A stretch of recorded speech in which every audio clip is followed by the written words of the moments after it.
할렐루야. 우리 예수님께서는 우리에게 찾아오셔서 우리의 마음 문을 두드리십니다. 수가성 사마리아 여인을 찾아오셨고 가이사라의 고넬료를 찾아오셨으며 빌립보 성의 자주장사를 찾아오셔서 저들의 마음 문을 두드리셨습니다. 밀라노의 어거스틴을 찾아가셔서 마음 문을 두드리셨고 인천에 있는 우리들을 찾아오셔서 마음 문을 두드리셨어요. 누구든지 주님이 부르신 음성을 듣고 그분을 영접할 때 그의 운명과 민족의 운명이 바뀌어지는 것입니다. 어거스틴으로 인해서 고대의 세계 운명이 바뀌어졌고 미국에서 건너온 아펜셀러, 언더우드 선교사들을 통해서 들은 복음을 듣고 우리 민족의 운명이 바뀌어졌습니다. 어둠에서 살던 민족이 빛과 생명으로 옮겨진 것입니다. 오늘 본문에는 사도 바울의 일행이 빌립보에 가서 전도하고 있던 어느 날 길거리에서 귀신 들린 여자를 만나게 되었습니다. 귀신이 그를 괴롭히는 것을 보고 그를 불쌍히 여겨서 귀신을 쫓아내고 귀신으로부터 이 여자를 해방시켜 주었어요. 그런데 그 뒤에는 그녀를 이용해서 돈을 버는 조직이 있었어요. 그들이 가만히 있을 리가 없었습니다. 그들이 고소한 내용은 유대인들이 우리 성에 들어와서 우리의 성을 요란하게 한다는 것이었고 우리가 전혀 알 수 없는 풍속을 퍼뜨린다고 그 20절, 21절에 그렇게 말씀하고 있어요. 짐작컨대 이 조직들은 평소 빌립보 성의 관리들과 상납 거래가 있었을 것이에요.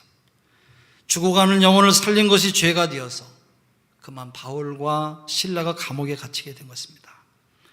지금도 마피아 조직은 전 세계를 무대로 유흥업이나 이권 사업을 하는 배후에서 큰 돈을 벌어들이고 있습니다. 일본의 경우는 야쿠자 조직이 정치권에까지 개입하고 있다고 그래요. 그들은 다른 사람의 불행을 이권의 기회로 삼고 있어서 돈을 챙기는 일이라고 하면 무엇이든지 수단 방법 가리지 않냐. 폭력도 살인도 사용하지 않는다고 그래요. 귀신 들린 여자의 배후 조직 역시 수단과 방법을 가리지 않는 사람들이었어요. 이런 환경 가운데서도 중요한 것은 바울과 실라의 태도가 중요해요. 그 25절을 우리가 읽었습니다만 제가 읽어보겠습니다. 한밤중에 바울과 실라가 기도하고 하나님을 찬송하며 제수들이 듣더라. 신앙생활을 잘못하는 것을 환경이나 여건 탓으로 돌리는 사람들도 있습니다만 바울과 실라는 죄 없이 매맞고 깊은 감방에 수감되어 있으면서도 전혀 개의하지 않고 기도하며 찬송했어요. 조건도 환경도 여건도 그들의 믿음을 빼앗아갈 수가 없었어요. 문제는 그 다음에 일어났어요. 그 26절의 말씀을 제가 읽겠습니다. 이에 갑자기 큰 지진이 일어나서 옥토가 움직이고 문이 곧 다 열리며 모든 사람의 매인 것이 다 벗어진지라 그랬어요. 27절에 보면 간수가 자다가 깨어 옥문이 열린 것을 보고 제수들이 다 도망한 줄 생각하고 칼을 빼어 자결하려 하거늘 자살하려고 했더라는 거예요. 그 순간에 28절에 보면 바울이 크게 소리질러 이르되 내 몸을 상하지 말라 우리가 다 여기 있노라 하며 그를 만류했어요. 바로 이 순간이 이 만남이 바로 간수를 살리는 그런 사건이 되었습니다. 만일 그때 그 자리에서 바울과의 만남이 없었더라면 그는 자살했을 것이고 그의 가족들은 영원히 씻지 못할 불명예를 아는 채 슬퍼하며 불행한 삶을 살아야 됐을 것이에요. 근데 거기서 또 그때 사도 바울을 만난 것이에요. 여러분, 가정이라고 하는 것은 만남의 공동체입니다. 전혀 다른 남남이었던 남녀가 만나서 부부가 되고 가정을 이끌어가요. 둘이 하나가 되는 것이 가정이기 때문에 서로 잘 만나서 잘 살아야 합니다. 전혀 다른 남남이었던 남다지요. 그런 사람들이기 때문에 서로 잘 화단을 가꾸듯이 화초를 가꾸듯이 서로 우리 가정을 잘 세워나가야 될 것이에요. 사도 바울은 그래서 주 예수를 믿으라 그리하면 너와 네 집이 구원을 얻으리라 외쳤어요. 오늘도 많은 전도하는 사람들은 예수 믿으세요, 예수 믿고 구원 받으세요 전하고 있어요.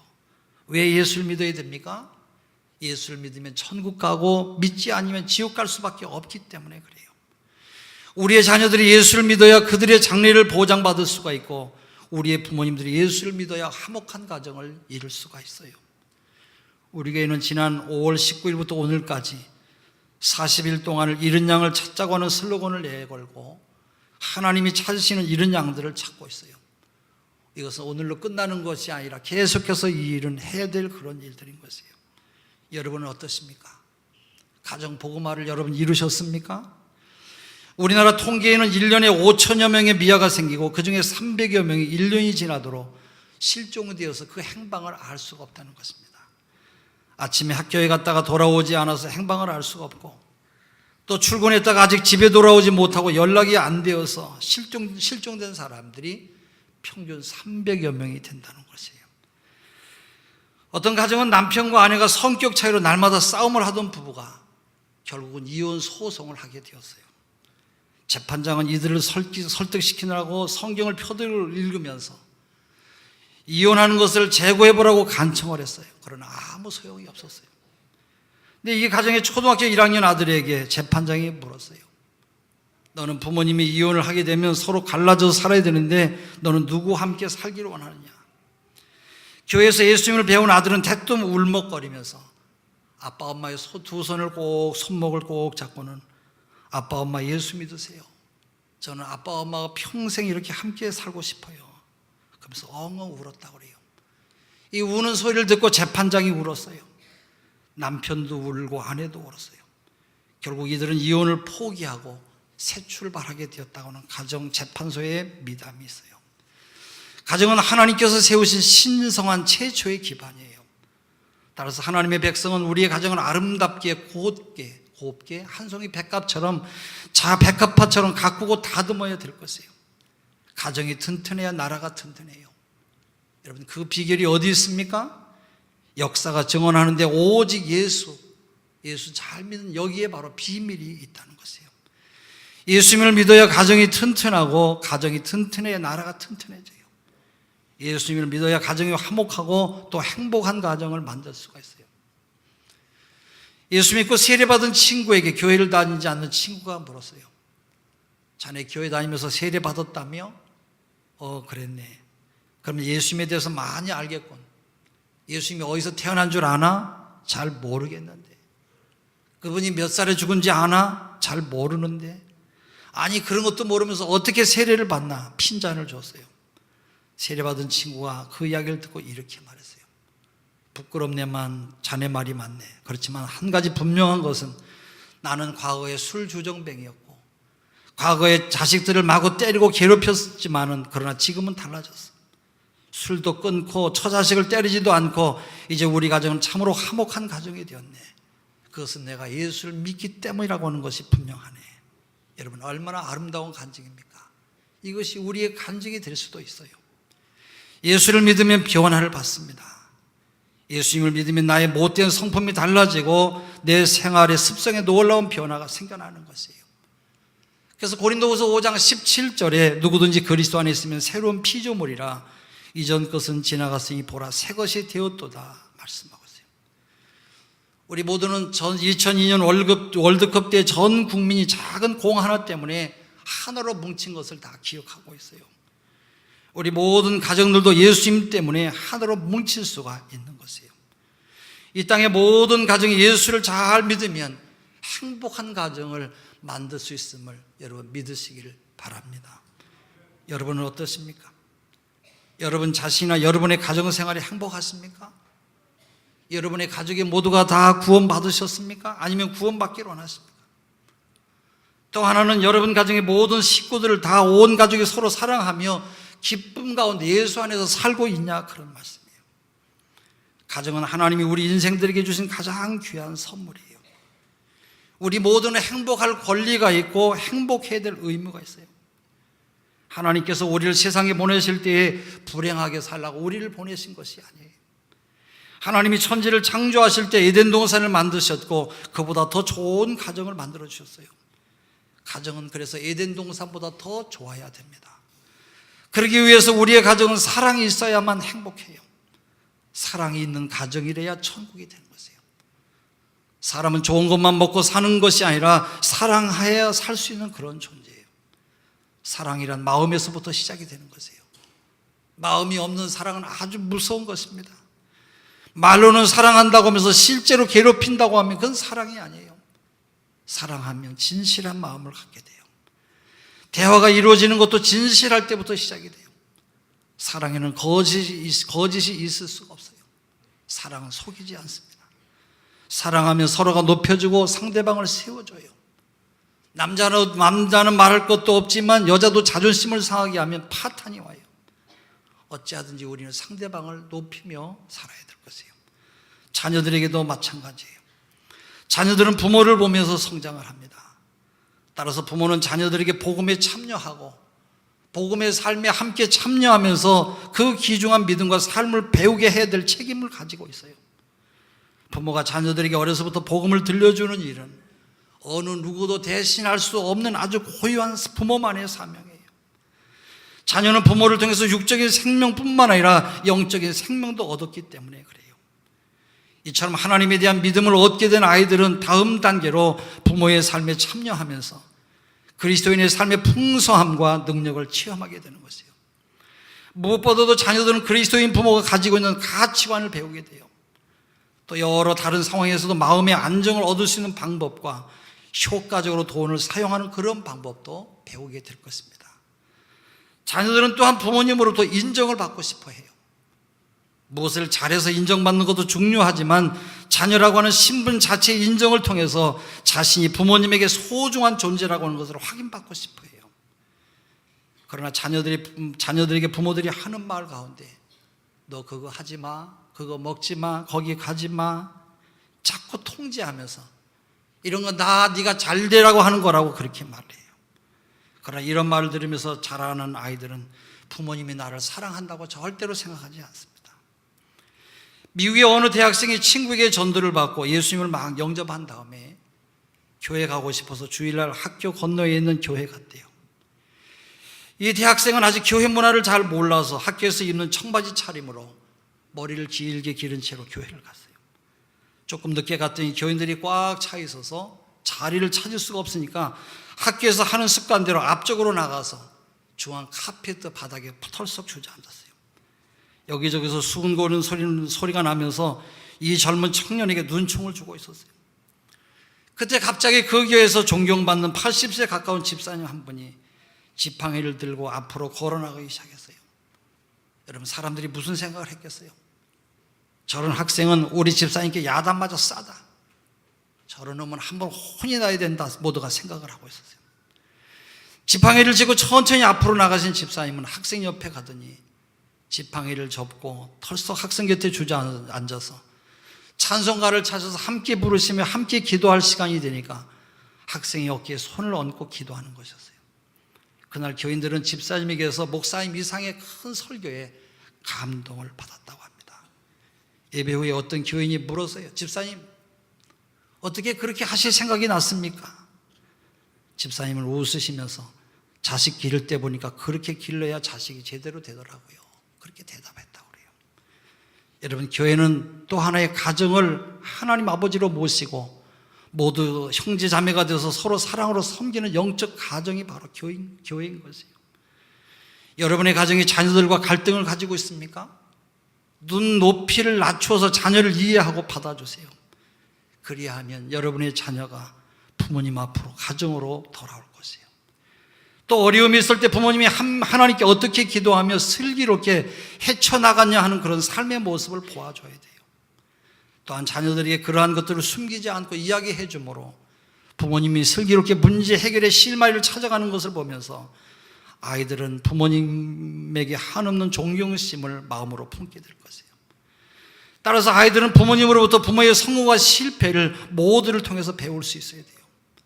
더구나 부모 자신이 약한 모습을 그대로 보여줄 때 아이들은 무척이나 안정감을 느끼게 돼요. 그러므로 부모의 실패와 잘못을 아이들 앞에서 꺼리낌 없이 인정해야 돼요. 그럴 때 비로소 부모는 자기 자신의 진정한 모습을 발견하게 될 것이에요. 요즘 초등학교 학생들도 자살을 많이 하고 있어요. 왜 그래요?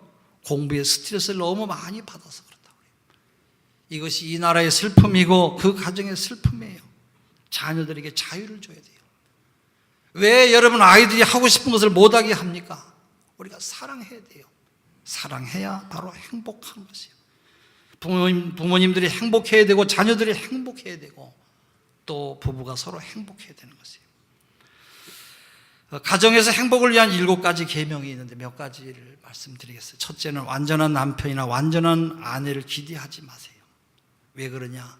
자기 자신이 완전하지 못하기 때문에 그래요. 자기는 완전하지 아니한데 완전한 남편을 만나거나 완전한 아내와 같이 살기를 바란다고 하면 그건 크게 잘못하는 거예요. 내가 부족하기 때문에 하나님께서 불완전한 사람을 짝지어 주셨다고 그렇게 믿어야 돼요. 또 하나는 인정과 칭찬을 계속 해줘야 돼요. 남편은 아내가 인정해 주기를 바라고 있고 아내는 남편의 칭찬을 기대해요. 칭찬은 그래서 기로 먹는 보약이라고 말해요. 칭찬할 때는 되도록 많은 사람들 앞에서 하는 것이 좋다고 그래요. 그 다음에는 비교하지 않아야 돼요. 아내를 자기 어머니나 다른 여자와 비교하면 절대로 안 돼요. 여자는 남편을 자기 친정아버지나 위대한 다른 남자와 비교하면 그 가정 여러분 깨질 수가 있어요. 또 옆집의 젊은 아내와 비교하면 그 가정에 반드시 문제가 생기게 돼요. 네 번째는 다른 사람을 대할 때보다 가족들에 대해서 더 너그러워야 돼요. 남에게 대해서는 호의를 잘 베푸는데 아직 배우자에 대해서는 너그럽지 못한 사람들도 있어요. 여자분이 자녀들에게는 너그러운데 남편에 대해서 그만큼 너그럽지 못하다고 하면 문제가 생기는 거예요. 남편 되는 사람이 자기 친족들에게 대해서는 너그러운데 자기 아내에 대해서 그렇지 못하다고 하면 그 가정이 어려움을 당해요. 우리 그래서 더 너그러워야 돼요. 또 배우자의 친척들에게 잘 해줘야 돼요. 부부싸움을 하는데 아내가 남편의 부모나 형제를 건드리면 반드시 화를 내요. 남자가 여자의 친정 식구의 약점을 이야기하면 반드시 여러분 부부싸움이 일어나요. 항상 상대방이 나에게 잘해준다고 하는 말하러 훈련을 하고 우리가 실천해야 돼요. 그러면 우리 가정이 좋아질 것이에요. 그 다음에 6번째는 잊지 않아야 될 것이 있어요. 먼저 배우자의 생일을 잊지 말아야 돼요. 만약에 남편이 아내의 생일을 기억하지 않고 넘어갔다고 하면 1년을 고생한다고 봐야 돼요. 이건 절대로 우리 가정 얘기가 아닙니다. 그렇다는 거예요. 네. 그러나 우리가 기도를 잊지 않아야 될 것은 또한 결혼 기념일도 잊지 말아야 되지만 우리가 잊지 않아야 될 것은 기도를 잊지 않아야 돼요. 함께 손을 잡고 기도하고 잠을 자는 훈련을 하고 여러분 실천해 보세요. 여러분의 가정에 하나님의 축복이 임할 것입니다. 포도원을 거는 여우를 잡으라고 했어요. 마귀가 가정에 틈타지 못하게 해야 돼요. 이것은 다른 것이 아니라 항상 기도하고 같이 사랑을 확인해야 돼요. 7번째는 가정의 주인을 예수 그리스도로 모시고 살아야 돼요. 집주인이 누군가에 따라서 달라져요. 아무리 좋은 집이라고 할지라도 거지가 살면 거지집이고 왕이 살면 궁정이 되는 것이에요.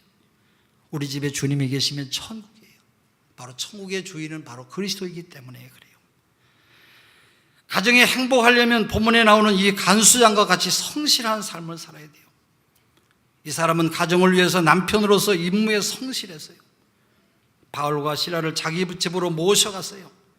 그때부터 이 집에 행복이 찾아오게 되었어요. 원인은 예수를 믿었기 때문이에요. 예수 믿고 행복한 가정 생활이 되어야 됩니다. 데이비드 메이스는 성공적인 결혼과 부부 생활을 무너뜨린 몇 가지를 이야기했는데 그 하나가 잔소리하는 아내와 말없는 남편을 지적했어요. 여자들이 너무 수다를 심하게 떠는 것도 도움이 되지 않고 또 넘프 남편들이 너무 과묵하게 조용한 것도 문제라는 것이에요. 그 다음에 아내의 질투와 성실하지 못한 남편이라고 말하고 있어요. 질투는 가정 행복에 조금도 도움이 되지 않는다는 것이에요. 또 하나는 쫓기는 분주한 삶이 문제라고 했어요. 아무리 우리가 바쁘고 분주해도 똑같이 시간을 내서 여행도 하고 즐거운 시간을 가져야 돼요. 일리가 있어요. 가장 중요한 문제점은 주님이 계시지 않는다는 거예요. 오늘 집은 잘 지어서 예쁘고 좋은 집에서 살고 있는데 바로 가정이 파괴되고 있는 것이 바로 문제예요. 왜요? 예수가 없기 때문에 그래요. 돈이 있어요. 가구도 좋은 게 놓여 있습니다만은 주님이 계시지 않냐니까. 바로 주인 되시는 주님이 계셔야 되는데 그분과 함께 나누는 여러분 기도의 대화가 있어야 이 가정이 행복한 삶을 살아갈 수가 있는 것이에요. 어떤 아내는 그런 고백을 했어요. 몸이 아파서 누웠을 때 남편이 자기 머리에 손을 얹고 기도해 줄 때 그때가 가장 행복했다고 그렇게 고백을 했어요. 어느 남편의 사업이 힘들 때 아내가 밤을 새워가면서 남편을 위해서 눈물로 기도할 때 그 남편이 정신이 번쩍 들면서 새롭게 사업을 해서 사업을 성공하게 되었다고 간증했어요. 남편들도 기도하는 아내가 있는 사람들은 내가 행복한 사람이라고 하는 것을 깨달아야 될 것이에요. 그리고 기도하도록 협력해 줘야 돼요.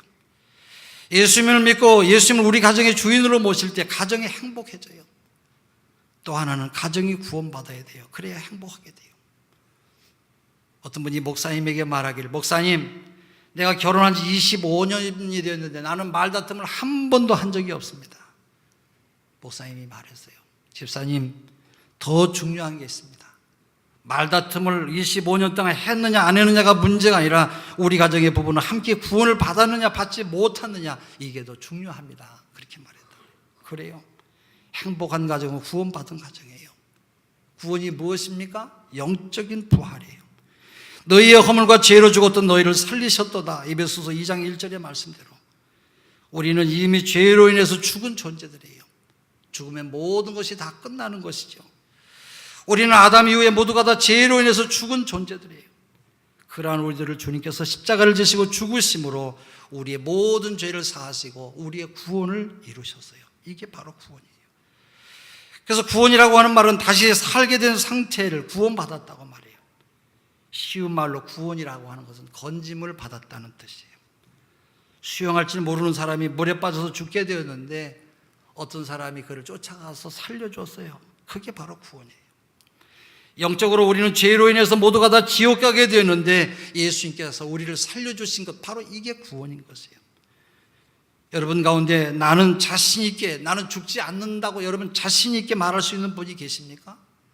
우리 모두는 다 죽음을 맞이해야 돼요. 사람은 누구나 다 죽는다고 하는 것은 피할 수가 없어요. 히브리서 9장 27절의 말씀대로 사람이 한번 죽는 것은 정한 것이요 그랬어요. 죽음으로 끝나는 것이 아니라 인간은 영원히 사는 그런 존재예요. 우리가 죽은 이후에 가는 곳이 두 군데가 있는데 하나가 천국이고 하나가 지옥입니다. 지옥은 뜨거운 풀무불이 계속 이글이글 타고 있는 것이요, 고통을 면할 수 없는 무서운 곳이 지옥이에요. 너무너무 힘들어서 고생스러워서 자살하고 싶어도 자살을 할 수 없는 것이 바로 지옥이에요. 어디 갔다가 다시 돌아오는 것도 아니에요. 한 번 지옥에 가면 영원히 돌아오지 못하는 것이에요. 사람이 죄를 지으면 벌을 받게 되는데 특별한 사건이 아닌 이상 사형집행을 당하지 않고 무기형을 받아도 잘하면 석방이 가능해요. 그러나 지옥은 갔다가 다시 돌아올 수 없는, 여러분, 그런 곳이 바로 지옥이에요. 누가 지옥에 갑니까? 이 세상에는 억울한 사람이 많아요. 돈이 없어서 이길 수 있는 재판을 지게 되어서 억울한 사람이고요. 돈이 있는 사람은 감옥에 가서 보석이라고 하는 이름으로 나올 수가 있어요. 권력이 없어서 분한 일을 당할 수도 있어요. 그러나 지옥은 예수 믿지 않는 사람이 가는 곳이 바로 지옥인 것이에요. 그러나 예수 믿고 회개한 사람이 가는 곳은 바로 천국이에요. 요한계시록 21장 4절에 천국은 아픈 데가 없는 곳이라 그랬어요. 다시는 질병도 없고 사망도 아픔도 마음의 상처를 받는 일이 없는 곳, 눈물이 없는 곳이라고 말했어요. 이 세상에는 눈물이 많지요. 무능력해서 나오는 눈물, 시련의 눈물, 수없이 많은 사람들 울면서 살아요. 울면서 태어나서 울면서 살다가 울면서 죽는 것이 바로 사람인데 천국은 눈물이 없는 곳이라고 말했어요. 우리가 예수 믿으세요라고 하는 이 말은 천국 갑시다 그런 말이에요. 예수 믿자고 하는 말은 당신을 가장 사랑하기 때문에 하는 말이에요. 근데 어떻게 가족 중에 한 사람은 구원받아 천국에 가고 어떻게 한 사람, 남편 되는 사람은 예수 믿지 않아서 지옥 가게 된다고 한다면 그 가정은 행복한 가정이라고 말할 수가 없어요. 본문에 나오는 간수는 예수를 믿음으로 온 집안이 구원을 받았으니 행복한 가정이 되었어요. 온 집안이 예수를 믿어야, 그래야 행복한 가정이 되는 것이에요. 오늘 세상을 떠나도 이후에 함께 같이 천국에서 만나야 되는 것입니다. 미국의 어떤 병원에서 있었던 일인데 평생을 신앙으로 살아오던 어머니가 계셨어요. 4명의 아들이 지켜보는 가운데 임종을 맞이하게 됐어요. 그 어머니는 마지막으로 사랑하는 아들들을 쳐다보면서 작별 인사를 해요. 첫째, 둘째, 셋째 아들에게 차례로 인사하는데 굿나잇, 이 말은 다시 만나자. 그러나 넷째 아들에게는 굿바이 이렇게 인사를 했어요. 막내 아들이 어머니에게 물었어요. 어머니, 형들에게는 왜 굿나잇 하는데 나에게는 왜 굿바이 합니까? 그때 어머니가 평소에 하고 싶었던 간직했던 말을 했어요. 앤디야, 너의 형들은 머지않아서 천국에서 만나게 되기 때문에 굿나잇 하지만은 너는 이제 나와 헤어지면 영원히 만나지 못할 것이기 때문에 네가 굿바이 할 수밖에 없다. 나는 네게 예수 그리스도의 구원에 대해서 말했지만 너는 내 말을 받아들이지 않았기 때문에 이제는 나는 천국에 가고 형들도 천국에 가서 함께 만나게 되지만 너는 믿지 않기 때문에 지옥으로 가서 영원히 만나지 못하기 때문에 엄마는 참으로 가슴 아픈 인사로 굿바이 키스를 하는 겁니다. 눈물을 흘렸어요. 그때 앤디는 어머니, 나에게도 굿나잇이라고 인사해 주세요. 나도 예수 그리스도를 주님으로 영접하겠습니다. 눈물로 고백하면서 예수는 나의 구세주라고 시인했어요. 그리고 예수님을 영접했어요. 그 말을 들으면서 어머니는 앤디에게 굿나잇이라고 인사하며 키스하고 그리고 세상을 떠났다고 그래요. 우리 성도들의 가족이 세상을 떠날 때 구원받은 가족들끼리 인사할 때에 하늘나라에서 다시 만나자 굿나잇 인사하면서 떠날 수 있다고 한다면 그 가정은 가장 행복한 가정이에요. 행여나 오늘 우리 가족 구원이 이루어지지 않는 분들이 계시다고 하면 여러분들이 예수 잘 믿으셔서 그들에게 복되고 값지고 이 귀한 복음을 전하는 여러분 되시기를 바랍니다. 로마서 10장 13절 누구든지 주의 이름을 부르는 자는 구원을 얻으리라. 온 가족이 구원받아야 그 집이 행복한 가정이에요. 사도 바울은 주 예수를 믿으라 그리하면 너와 네 집이 구원을 얻으리라 말했어요. 또 내가 전파하지 않으면 내게 화가 미치리로다. 누가 화를 받는 성도가 되기를 원하겠습니까? 예수 믿으세요. 예수님은 나의 구세주시요 그분은 우리의 소망입니다. 예수 믿고 행복한 가정을 만드시라고 때를 얻든지 못 얻든지 언제나 여러분 증거 전파하시는 여러분 되시길 주의 이름으로 축원합니다. 기도하겠습니다. 하나님, 우리 가족 가운데 막내 아들이 예수를 믿지 않는 가정도 있습니다. 남편이 안 믿는 가정도 있습니다. 딸이 안 믿는 가정도 있습니다. 아내가 안 믿는 가정도 있습니다. 모두 다 예수 믿고 가정 복음화가 이루어지게 하여 주시옵소서. 우리의 눈물의 기도가 저들을 살리시는 줄로 믿습니다. 예수 그리스도 이름으로 기도합니다.